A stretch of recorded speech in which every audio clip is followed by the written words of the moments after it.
Because of the urgency of this message, this professor of geophysics did not waste time telling us his experience. Just a few lines of his name, and he went straight to his experience. He said there is very limited time, for what he saw 2 months ago about Venezuela, America, and Japan is already unfolding. That which he saw on the same encounter about Venezuela had happened, and we all are aware. America is next, and he reveals the time, date, and locations when this will happen.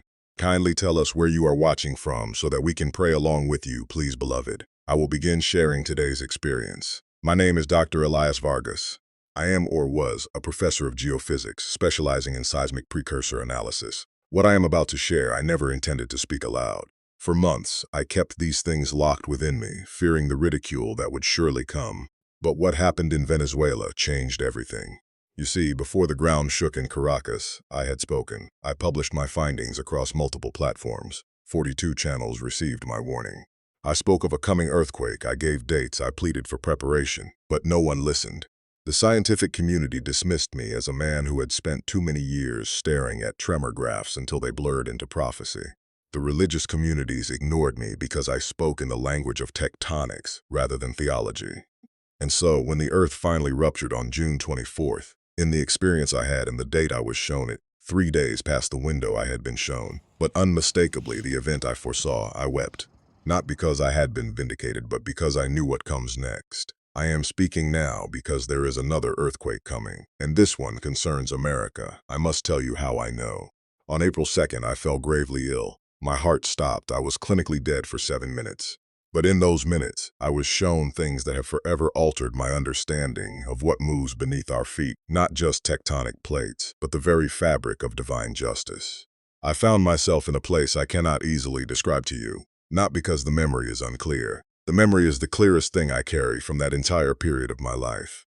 But the language we use in this world was built for things in this world, and what I entered on April 2nd was something else entirely. I will do my best with the words I have. The space was vast. When I say vast, I do not mean large the way a stadium is large or an open field is large. I mean a vastness that made the idea of measuring it feel absurd. Yet at the same time, it did not feel open or exposed the way an outdoor space feels. It had enclosure to it.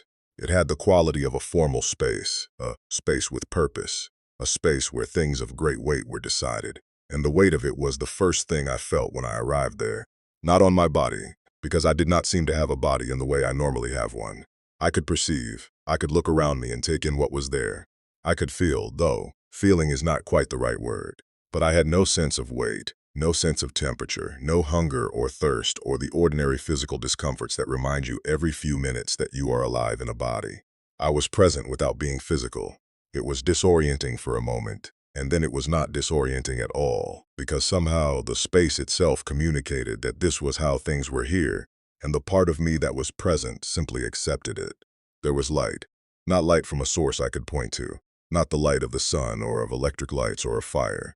It was more like the space itself was lit from within its own structure, the way certain materials glow when the light passes through them, rather than hitting their surface. The quality of the light was serious. I want to use that word deliberately. Serious. It was not warm light or cold light in any decorative sense.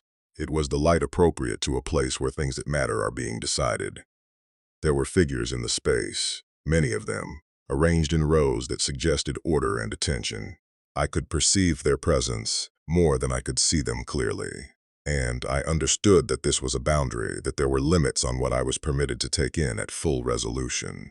I was a visitor here, a permitted and temporary visitor, and visitors do not receive everything. At the center and the front of everything, occupying the place that all the arrangement of the space pointed toward, was a presence. I will call it a presence, because calling it anything more specific would require me to claim more precision than I honestly have. What I can tell you is that it was the source of the authority in that space. Not in the way that an important person is the source of authority in a room, because everyone in the room agrees to treat them that way. In the way that gravity is the source of order in the solar system. Fundamental, built-in, not negotiable. And then I saw the scrolls. 3 of them, laid upon what I understood to be a great table or surface at the front of the space.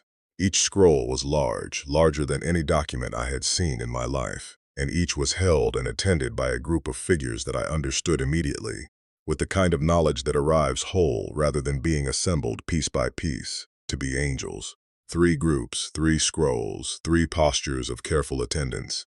Each group stood close to its scroll the way you might stand close to something you were responsible for protecting. Not frightened, alert. On the first scroll was written the name Venezuela, on the second America, on the third Japan. I stood and looked at those names for what felt like a long time. I am a scientist. I have spent my career dealing with data points and measurement systems and probability distributions. I am not given to dramatic internal reactions. But seeing those 3 names written on those 3 scrolls in that space produced something in me that I do not have a technical word for. A recognition, not that I had been there before. A recognition of the weight of what I was looking at. These were not entries in a database. These were nations whose situations were being formally attended to in the most serious place I had ever been. I waited. I did not know what was coming, but I knew that what was coming was real. The Venezuela scroll was opened first. I watched what happened when it was opened, but I will not walk you through it in full detail. And the reason is simple. By the time you are reading this, Venezuela has already experienced what was written in that scroll. The earthquake happened. I saw the proceedings around the opening of that scroll, and I understood with a certainty that went beyond anything I had ever felt in my scientific work, that what I was watching was not a debate with an open outcome. The outcome had been decided. The timing had been set. The angel company assigned to Venezuela stood and made its case, and the opposing presence pressed its argument, and all of it was real and serious. But the sense I had was of a proceeding that was formalizing something already fixed, not rubber stamping it, formally completing it. There is a difference. I will tell you this much about the Venezuela proceedings, because it is relevant to everything that follows. I thought about my data while I watched. I thought about the 42 channels I had warned, and the colleagues who had dismissed me, and the organizations that had moved on. And I understood something that I have carried with me every day since I came back. My data had been reading something real. The indicators I had identified in the fault system, the stress accumulations, the precursor patterns I had published about, all of it had been reading a genuine physical reality. But the physical reality was itself a reflection of something being processed in a space exactly like the one I was standing in. The data was the shadow. What I was watching was the substance that cast the shadow. And the date I had given for the Venezuela event was 3 days earlier than the date that was written in the scroll. 3 days. I had been 3 days early, and yet the event came. That understanding settled into me as the Venezuela scroll was closed, and the attention of everything in that vast space moved to the second scroll, the America scroll. I want to try to describe the shift that happened when they moved from the Venezuela scroll to the America scroll, because the shift itself told me something. When the Venezuela scroll had been opened, the atmosphere in the space was serious, as it had been from the moment I arrived. But when the attention moved to the America scroll and the angel company assigned to it stepped forward, the quality of the seriousness changed. It became heavier, not darker, heavier. The way the air gets heavy before a very large storm, not the ordinary weight of clouds, but something in the atmosphere itself thickening. I felt it before I understood it, and then I began to understand it. The angel company assigned to the America scroll was large and present.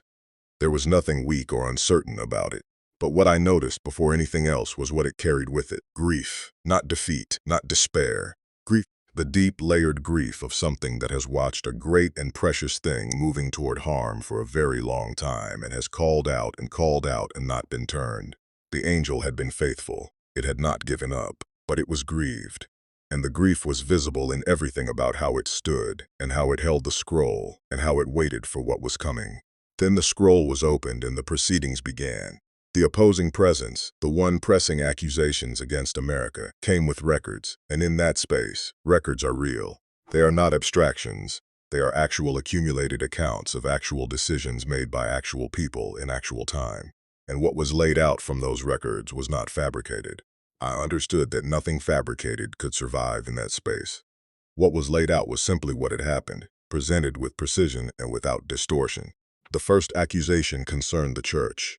Not the people outside the church, not the people who had never claimed any connection to faith, the church itself, the organized bodies of people who claimed to represent God and carry His word. And what was laid out from the records concerning them was a long and detailed account of a process that had been happening for decades, a slow, gradual, accommodating drift. Step by step, year by year, the organized church in America had moved toward the culture around it and away from the word that was supposed to define it. He revealed to me the specific weight that was attached to what had happened within large denominations. And the United Methodist Church was shown to me specifically and deliberately, not because it was the only denomination where this had occurred, but because of its size and its history and the specific nature of what had been formally decided within it. What he revealed was that the formal votes and the official declarations and the opening of ordination and ceremony and blessing to things that the Word of God had explicitly named as sin were being treated in the heavenly record as something of very specific weight, and he was careful to help me understand why. It was not the sin itself that carried the most weight in the accusation. Sin exists in every congregation, in every denomination, and every human heart, and that accounting is real, but it is a different matter. What he revealed to me was that the specific weight came from what was done with the authority of the Word. Leaders who had been given the trust and the responsibility of carrying the Word of God faithfully had stood before their people and declared that the Word said something other than what it said. They had taken texts that were clear and unambiguous and walked their congregations through explanations of why those texts meant the opposite of what they plainly stated. They had organized their denominations around the celebration of what God had named sin, and they had dressed that celebration in the language of faith and love in the name of Jesus. He revealed to me that calling what God has named sin to be something other than sin is among the most serious acts a person who claims to carry his word can commit. Not the most common act of sin, the most serious kind, because it does not just affect the person committing it. It spreads through every person who trusts the voice that is misrepresenting the word. It takes the trust that people place in spiritual leadership and uses it to lead them away from truth while telling them they are moving toward it. And he revealed that the accumulated weight of this, across the many denominations and leaders who had followed this path in America, was one of the primary things being pressed in the proceedings around the America Scroll. He also showed me something connected to this that was harder to look at. He showed me congregations where the name of Jesus was still spoken, where worship was still performed, where the forms and patterns of Christian community were still present, but where something at the center had changed. The fire that was supposed to be there was banked down to almost nothing. He showed me large gatherings that looked like worship from the outside but felt hollow in the heavenly record, because the genuine seeking of God's face had been replaced by the performance of seeking, because the urgency of real prayer had been replaced by the comfort of religious routine, because people had learned how to be present in the forms of faith without being present in the substance of it. He revealed to me that God is not impressed by the size of a congregation, that the record he keeps is not of attendees but of hearts genuinely turned toward him, and that across much of the American church, the gap between the appearance of faith and the reality of it had grown very wide. The second accusation concerned what had been done to the children of the nation. He showed me this in a way that was not statistical. It was not a policy analysis or a demographic survey. He showed me children in individual moments of confusion. And he showed me the systems that were surrounding them and deliberately increasing that confusion rather than helping them find clarity. The schools, the entertainment being produced for young people, the messaging being carried through every medium children encountered about who they were and who they could choose to be and what the design of their own bodies meant or did not mean. He showed me the normalization being manufactured around ideas that directly contradicted the way God had made human beings. And he showed me the deliberateness of it, the organized effort behind the cultural pressure being applied to the youngest and most impressionable members of the society. And then he showed me churches participating in it. Not all churches, but churches. Places that were supposed to be where children encountered clarity about God's design and God's love, instead becoming places where the cultural confusion was given a spiritual coating and handed back to children as true. He revealed that children hold a place in his concern that human beings do not fully understand, that the record he keeps of what is done to children, what is placed in front of them in the years when they are forming their deepest understanding of themselves and the world, is kept with a precision and a weight that would alarm most people if they could see it, and that what had been done to the children of America across recent decades was something that pressed in the proceedings around the America Scroll with enormous force. The third accusation was the matter of innocent blood. I will not elaborate at length here. The conversation around this in America is so contested and so heated that almost any way I frame it will cause some people to stop listening. I will say only what he revealed to me, and I will say it simply. Blood that is shed does not disappear from the heavenly record, simply because the legal and political systems of the land that shed it have found ways to permit or even celebrate the shedding. The accounting of innocent blood is real, it accumulates, and it presses for answer. He revealed that this accusation was present in the proceedings around the America scroll, with a weight that was consistent with the scale of what had occurred. The fourth thing he revealed concerned something that I, as a scientist who had lived most of his life at some distance from the church, found harder to evaluate but could not dismiss given where I was standing. He showed me the prayer life of the American church, or rather, he showed me what it had become. He showed me the contrast between what prayer was supposed to be and what it had largely become in the organized church in America. Not in every congregation, not in every believer, but in the general condition of what the church was bringing to God in prayer. He revealed that prayer is not a religious activity that exists alongside physical reality. Prayer is a force that operates in the same realm I was standing in when I watched those scrolls being opened. What is decided in that realm shapes what happens in the physical world. And the record of genuine prayer, of real, urgent, faith-filled seeking of God coming from the American church had thinned dramatically over the years that he showed me. Not prayer as religious routine, not prayer as the opening and closing of church services, genuine prayer. The kind that comes from people who actually believe they are talking to someone who actually hears them and actually responds. That kind of prayer had become rare, and its rarity was felt in the proceedings around the America scroll as a kind of silence where there should have been something present. He revealed that the angel company assigned to America had been waiting, not waiting passively, working, interceding, but waiting for the church to bring what the angel company could not bring on its own. The genuine, desperate, repentant seeking of God's face from the people who were supposed to be the source of it, and the church had not been bringing it. Not at the level the moment required. As all of this was laid out, and as the proceedings moved through their course, I became aware of another presence entering the space. The space had been weighty from the moment I arrived. But this was different. This was weight of a completely different kind. The weight that had been there before was the weight of formality, of seriousness, of gravity. This new weight was something alive, something personal, something that was the source of all the other weight in the room the way a sun is the source of all the light that reaches the planets around it. I understood who it was, not because I reasoned toward it, because I knew, the way you know your own name. Jesus stood at the center of what was happening, and his presence changed the quality of everything in the space. He did not speak in the way the proceedings had been conducted. The proceedings had involved arguments and records and the formal presentation of evidence. What he communicated was different. It went below language. It arrived in me the way meaning arrives in a dream, whole and complete and beyond the need for words, and yet also precise. He was not vague, he was precise. But the precision was not the precision of an argument. It was the precision of absolute clarity. He revealed to me first that the earthquake approaching America was not something God desired to happen. He was careful about this.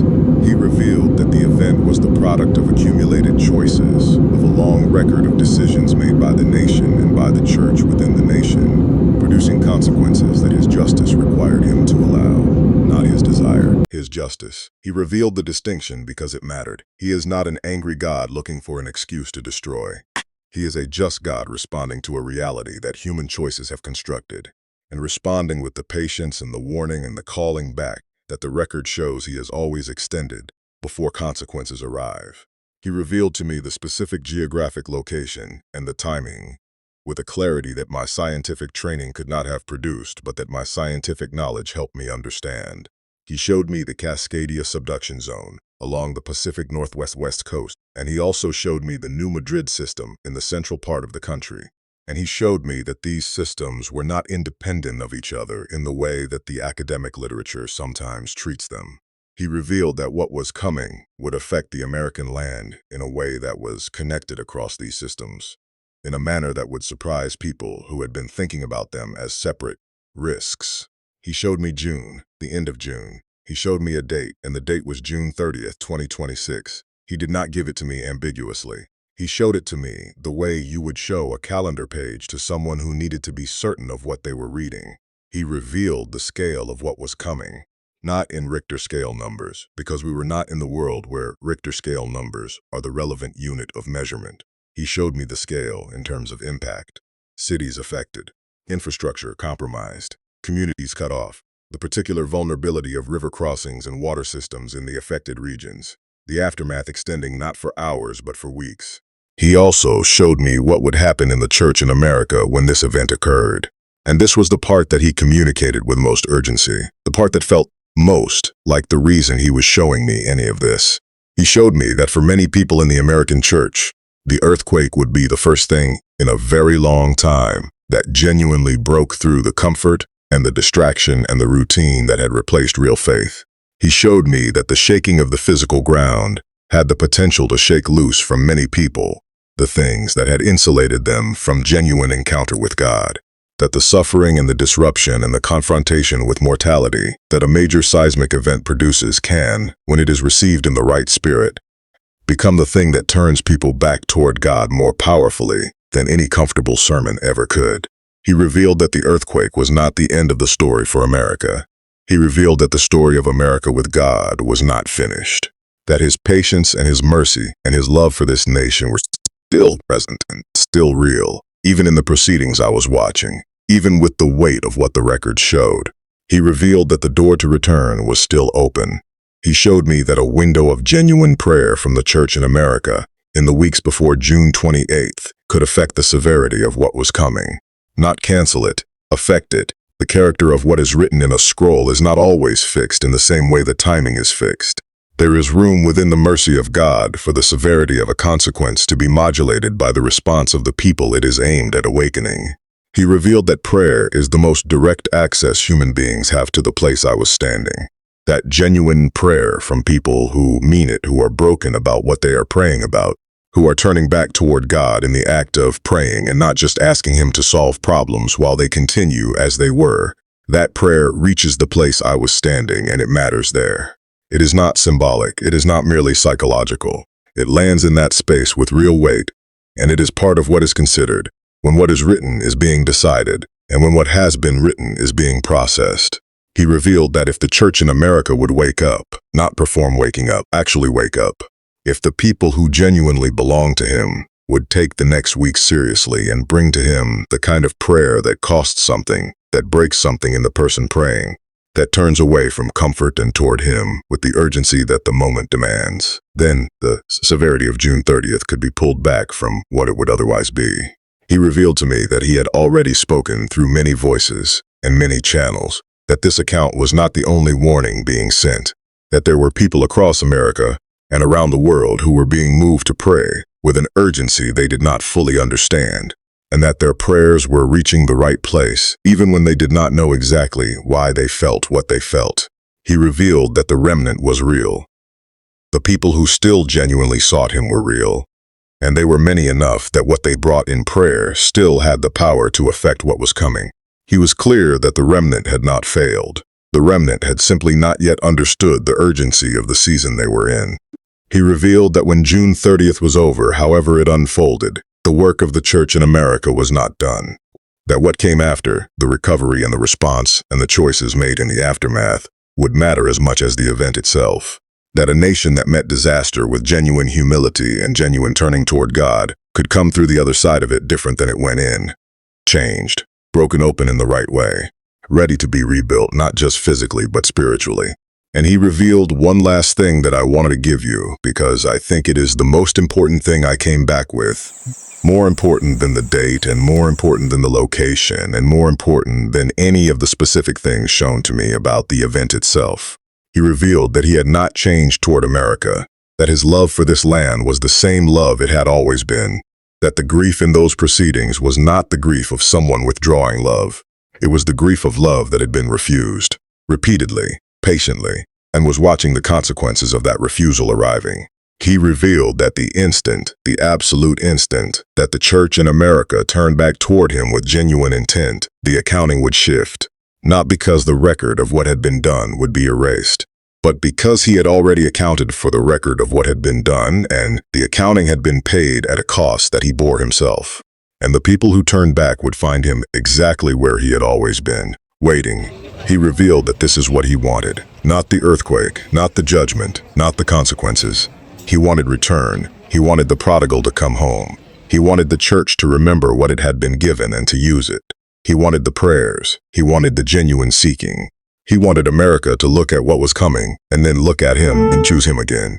I stood in that space with all of this moving through me. The weight of what had been shown and the weight of what had been said and the weight of the love underneath all of it. And I did not want to leave. But the space changed. The quality of it shifted.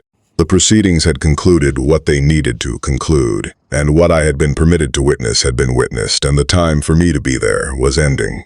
I was aware of it the way you become aware that a conversation is finishing, not because anyone has said so explicitly, but because the nature of it has changed. And then everything became very bright, and then nothing at all. And then the sound of machines and the feel of a surface under my back, and the sound of voices and the awareness of pain, which I had not felt at all while I was gone, but which was very present now. Now let me speak about the Japan scroll, because I told you I would, and because leaving it out would make this account incomplete. When the proceedings around the America scroll reached their conclusion and the scroll was closed and the formal weight of that conclusion settled into the space, there was a pause, a stillness that felt deliberate, and then the third scroll was brought forward. Japan. The angel company assigned to Japan was different from the other two in a way that I noticed immediately.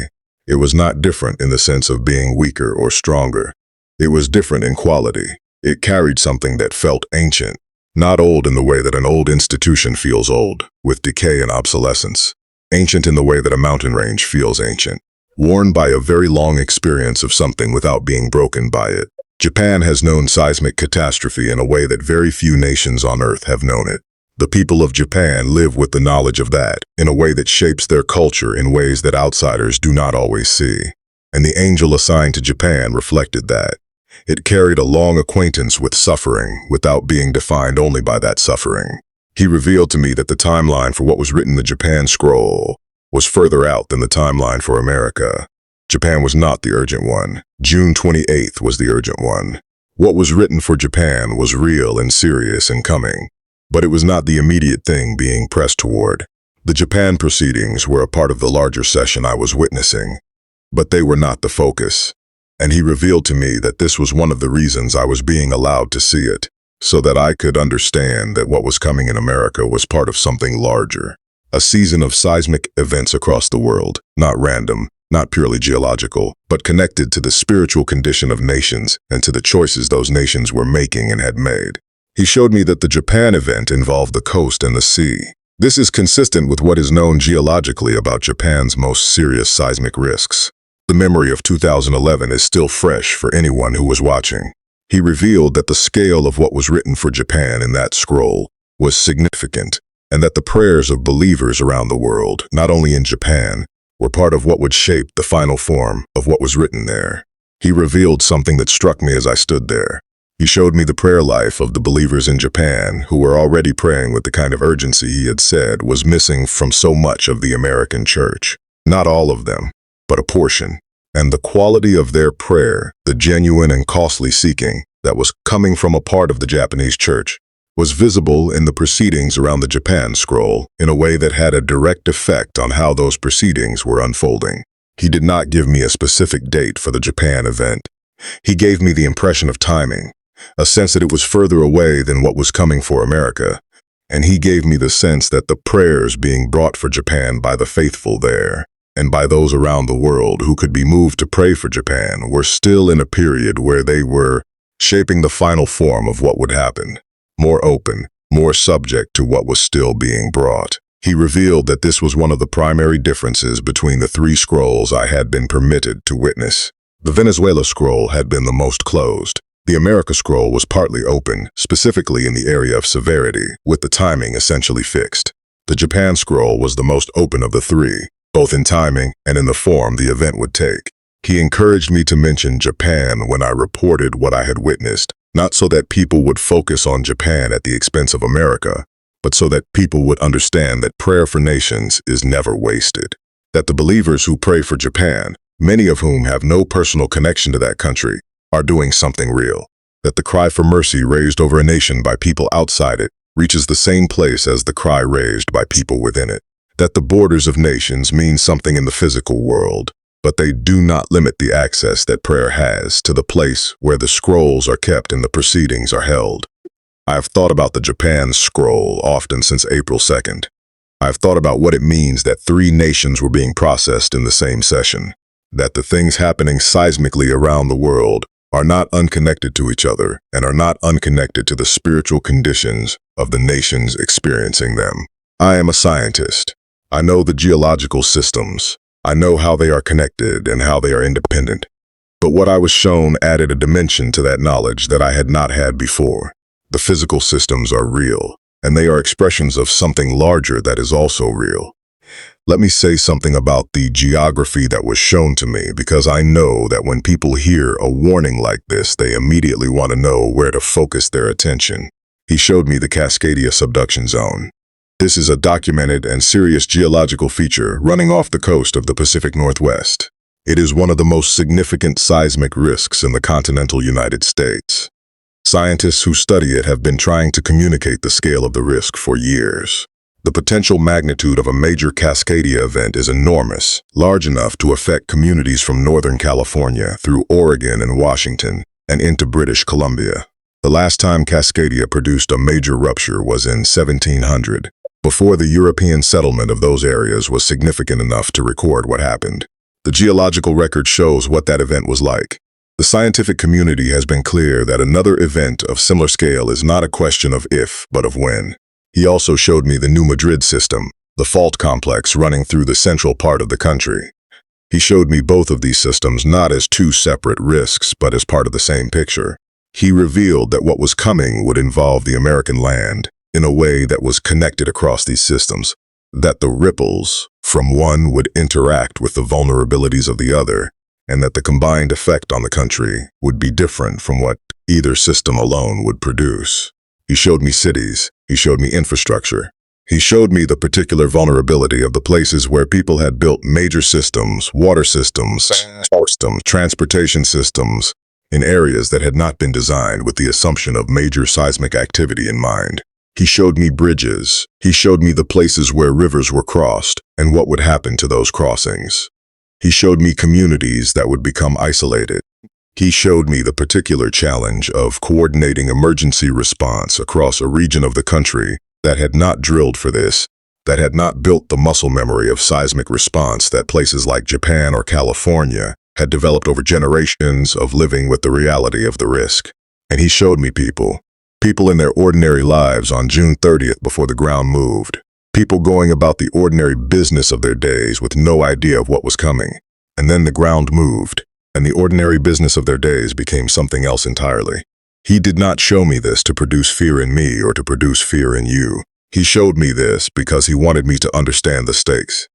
The people in those scenes were not abstractions. They were human beings whose lives would be changed. And the change that was coming could be shaped, at least in its severity, by what the church did in the weeks before it arrived. This is the weight I carry. This is why I am writing this, despite the cost to my reputation and my standing in the scientific community. Not because I want to be the person who made a dramatic prediction. Not because I am seeking attention or followers or credibility of a different kind than what I have spent my career building. But because I stood in that space and I watched those proceedings, and I was told to speak. And the voice that told me to speak is the same voice that spoke the world into existence. And I do not have a framework for refusing that instruction. June 30th, 2026. The Cascadia subduction zone and its connection to the wider seismic landscape of this country.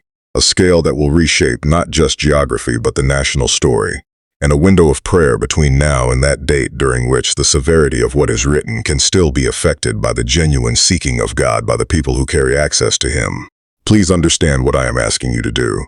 I am not asking you to prepare an emergency kit, though that is not a bad idea. I am not asking you to relocate. I am asking you to pray, genuinely, urgently, repentantly, for the church in America to wake up from its comfortable sleep and remember what it carries and what it has been given and what is at stake. For the denominations that have moved away from the word, to find their way back before the consequences of that moving settle into something irreversible, for the children of the nation to be protected, for the blood that has been shed to be answered for in mercy rather than in further consequence, for the window of June 28th to find the American church on its knees rather than on its comfortable cushions.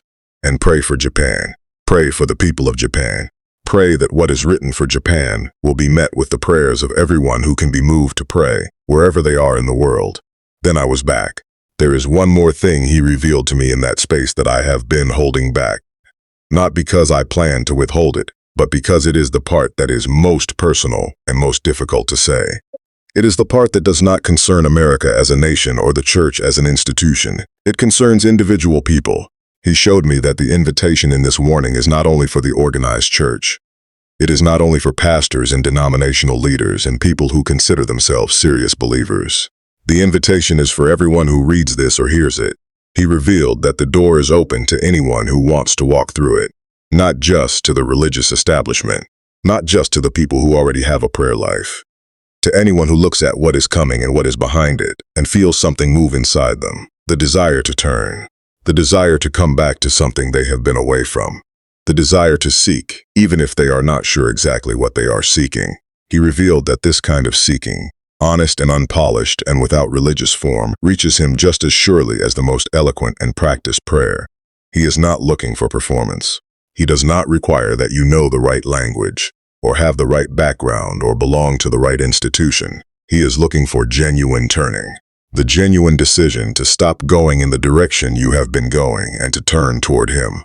He revealed that the posture of turning, even when it is uncertain, even when it is mixed with doubt, is something he receives. He showed me people who would read a warning like this one and would feel something shift in them. Not a dramatic conversion moment, not a sudden religious experience, a quiet decision, a decision to pray, even if they were not sure prayer worked, to seek, even if they were not sure what they would find, to turn, even if they could not fully articulate from what or toward what. He revealed that those quiet decisions were not small things, that the accumulated weight of many people making those quiet decisions in the weeks before June 28th was something that would be felt in the place where the scrolls were kept.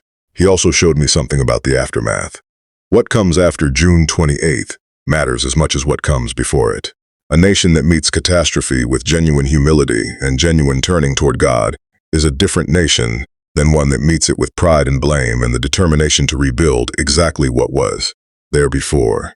He revealed that the earthquake, whatever its final form, was not intended to destroy America. It was intended to awaken it. The difference between those two outcomes was not in the geological forces. It was in the spiritual response, in whether the people who came through it would look at what had happened and what had been lost and ask honestly what it meant, in whether the church would rise from the rubble of its comfortable assumptions and become again what it was meant to be. He revealed that revival was not an impossible word for America, that the history of this land included seasons where genuine, widespread, nation-shaping turning toward God had happened, that those seasons were not accidents and were not only products of their historical moment. They were products of the accumulated prayers of people who had spent themselves seeking God before the breakthrough came. He revealed that what was needed for something like that to happen again was not a program or an event or a celebrity preacher.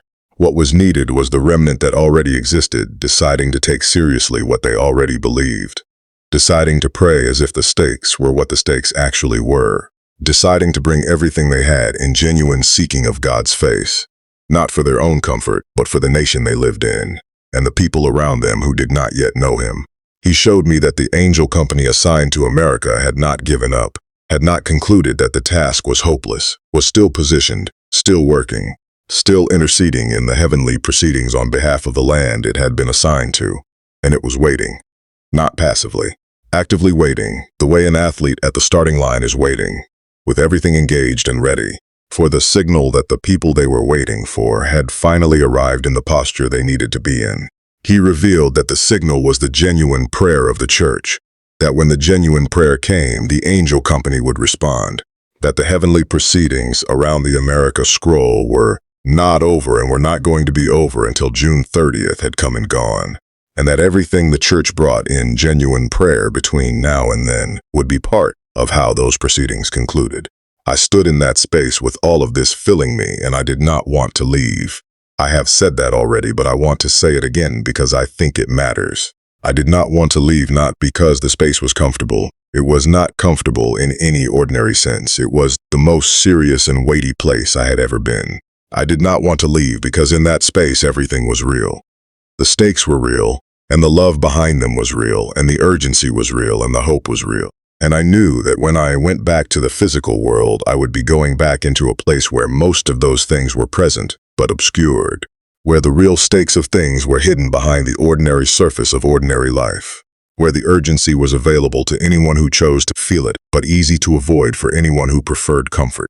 Then the space changed, the light shifted, the quality of everything around me moved, and then I was back. I opened my eyes in a hospital bed, the monitors beeping around me. The doctors called it a miracle that my heart restarted. I call it mercy. Mercy that I might speak, that I might warn, that I might beg you to listen where others would not. To my brothers and sisters in Christ across America and the globe, I come to you with an urgent plea. The earthquake that awaits America is unlike anything we have ever instrumented. It is not merely a physical disaster, but a reflection of a deeper spiritual reality. The tectonic pressure building beneath the continental shelf mirrors the spiritual pressure that has built as a nation drifts further from its foundations. This is your fight now. Intercede. Repent on behalf of the land. Cry out for mercy where judgment has been decreed. The date is June 30th, 2026. You have been warned. You have been given time. What you do with that time will determine whether this becomes a story of destruction or the greatest revival this nation has ever known.